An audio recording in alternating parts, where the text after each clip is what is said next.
भगवान श्री रामचंद्र थोड़े से बड़े हुए और भगवान का नामकरण संस्कार करने का समय आया। भगवान का नामकरण संस्कार हुआ। कैसे हुआ? गुरुदेव वशिष्ठ आए नामकरण करने के लिए। ध्यान रखिए, जीवन में घर में अगर छोटे बच्चे हो, अगर उनका नामकरण करना हो तो घर में जो सबसे बुजुर्ग हो, दादी जी हो, बाबा हो, उनसे नामकरण कराया जाए। अगर वो ना हो तो गुरुदेव को बुलाइए और उनके मुख से नामकरण कराइए। नाम ऐसा होना चाहिए, नाम का जीवन में बहुत प्रभाव पड़ता है।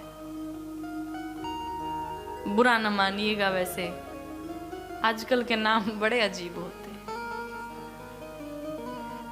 अप्पू, पप्पू, गप्पू, टप्पू। किसी का नाम होगा तो हमको क्षमा करिएगा, लेकिन आप बताइए, मरते समय अगर पप्पू जी का नाम लिया जाए तो क्या करेंगे?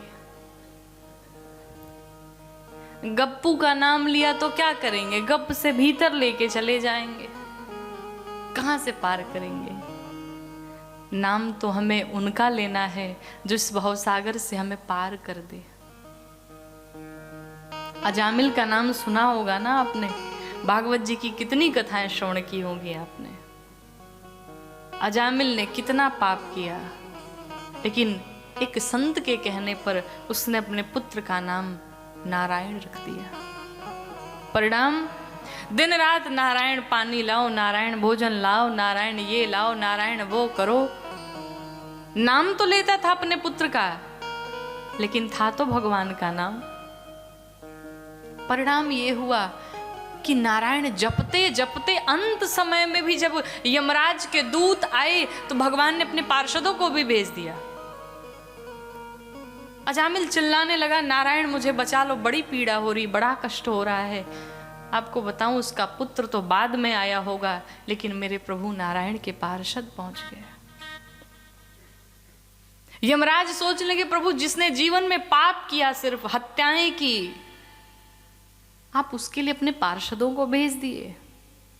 भगवान ने कहा, हो सकता है इसने अपने पुत्र को बुलाया होगा, लेकिन इस संसार में सबसे पहले अगर कोई है तो नारायण हम ही हैं, और इसने मेरा नाम लिया, इसलिए इसे पार करो, इसे मुक्त करो। यमराज के दूत दूर भाग गए। यमराज ने जब पूछा कि क्या हुआ, अजामिल को लेके आए। दूतों ने कहा, सरकार पता नहीं कोई भगवान नारायण है, उनके पार्षद चले आए और उनके पार्षदों ने हमें स्पर्श तक नहीं करने दिया। यमराज ने कहा, जिस नाम को अभी लिया दोबारा मत लेना यहाँ पे यमलोक में। कहा, क्यों स्वामी? कहा, इस यमलोक में अनेक मरे हुए पड़े हैं, अगर किसी ने भूल से भी मेरे नारायण का नाम सुन लिया तो वो सब उठ के बैठ जाएंगे। नारायण के नाम की इतनी शक्ति है। कहने का अर्थ है कि बच्चों का नाम अगर हम किसी देवी देवता का रखते हैं तो न चाहते हुए भी दिन भर भगवान का नाम हमारी जिह्वा पर आएगा, जिससे हमारा कल्याण हो जाएगा। लेकिन कहते हैं ना, लोगों की एक नहीं 1000 समस्याएं हैं। एक कथा में हमने निवेदित किया, ऐसे ही कहा, भाई भगवान का नाम ही रखना आप सब। एक मैया तुरंत खड़ी हुई बीच में, कहा, आपने कैसे कह दिया कि हम भगवान का नाम रखें? हमने कहा, क्यों, कुछ गलत कहा क्या? कहा, एक बात बताओ, अगर भगवान का नाम, देवी देवता का नाम अगर हमने रख दिया तो अपनी बिटिया को हम गाली कैसे देंगे? ये भी समस्या है। लेकिन एक चीज है, हमने कहा, मैया एक बात तो आपके ध्यान में है ना कि अगर भगवान का नाम रख देंगे तो गाली फिर कैसे देंगे? मतलब कि तुम्हारी गाली भी बंद हो जाएगी उसी नाम के कारण, तुम संभल जाओगे, तो ये तो अच्छी आदत हो जाएगी ना, फिर हर प्रकार से कल्याण होगा। इसलिए नामकरण जब भी कराएं तो अच्छा नामकरण करें। भगवान राम का नामकरण करने के लिए गुरुदेव वशिष्ठ आए। जब आए, कहते, महाराज ये जो आपके ज्येष्ठ पुत्र हैं समस्त जीव को विश्राम देने वाले हैं। कहते हैं गुरुदेव वशिष्ठ कि जो आनंदा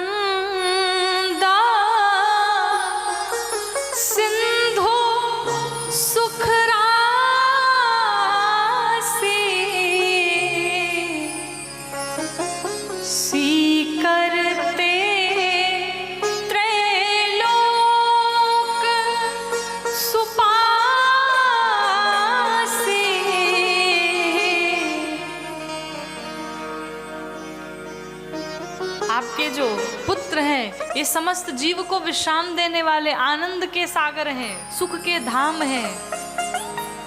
इतना ही नहीं महाराज, मैं इनका नाम मेरी मति के अनुसार जो मुझे समझ में आ रहा है, वैसे तो इनके 1000 नाम है। एहि महारघुपति नाम उदारा, अति पावन पुराण श्रुति सारा।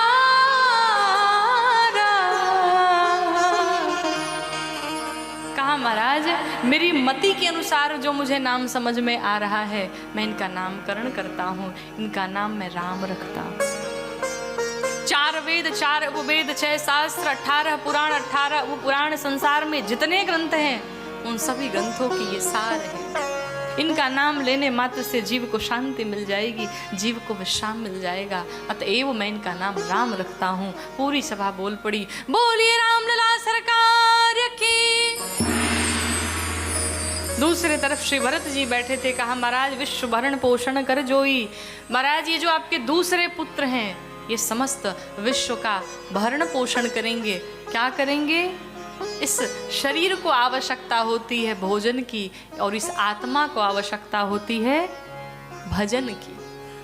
अर्थात ये अपने राम भक्ति से, ये अपने राम प्रेम से समस्त जीव की आत्मा का भरण पोषण करेंगे। इसलिए मैं इनका नाम श्री भरत जी रखता हूँ। एक बार पूरी सभा फिर बोल पड़ी, बोलिए भरत लला सरकार की। तीसरे स्थान पे श्री शत्रुघ्न भैया बैठे थे। गुरुदेव वशिष्ठ कहते, महाराज, जो आपके ये सबसे छोटे पुत्र हैं, चौथे, इनका नाम मैं शत्रुघ्न रखता हूं। ये सभी शत्रुओं का विनाश करेंगे।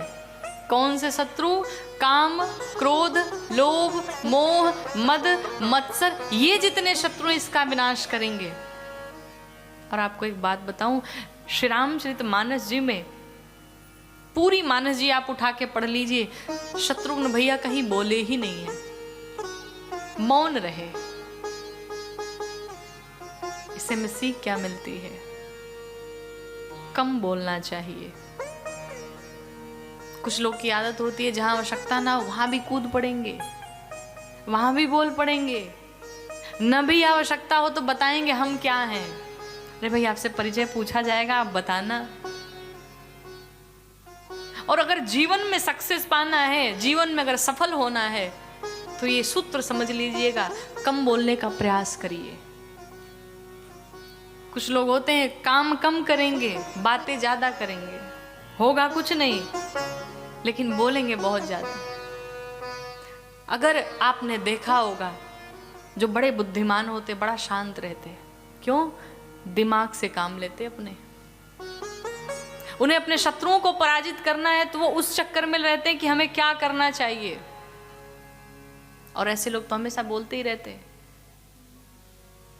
एक बात और, घर के जो बड़े बुजुर्ग हैं उनको भी कम बोलना चाहिए। क्षमा करिएगा, लेकिन कुछ बड़े बुजुर्गों की आदत होती है, भजन करना चाहिए बैठ करके, लेकिन दरवाजे पे बैठ करके यही करेंगे, कौन आया कौन गया, कितने पैसे खर्च हुए। अरे जीवन बीत गया महाराज, अब दे दो उन्हें, अब वो अपना काम करें, आप तो भक्ति में लग जाओ। कहते हैं कि वृद्धापन में, वृद्धावस्था में शरीर की सारी ऊर्जा इस जिह्वा पर आ जाती है। बचपन की ऊर्जा पांव में होती है, बच्चे दौड़ते रहते हैं हमेशा, लेकिन वही ऊर्जा वृद्धावस्था में जिह्वा पर आ जाती। वो बोलना नहीं बंद करेंगे, बोलते ही रहेंगे, दिन रात बोलेंगे। इसलिए कम बोला जाए। शत्रुघ्न भैया मौन रहते हैं, पूरी मानस जी में नहीं बोला उन्होंने। जितना त्याग शत्रुघ्न भैया ने किया शायद कोई करे।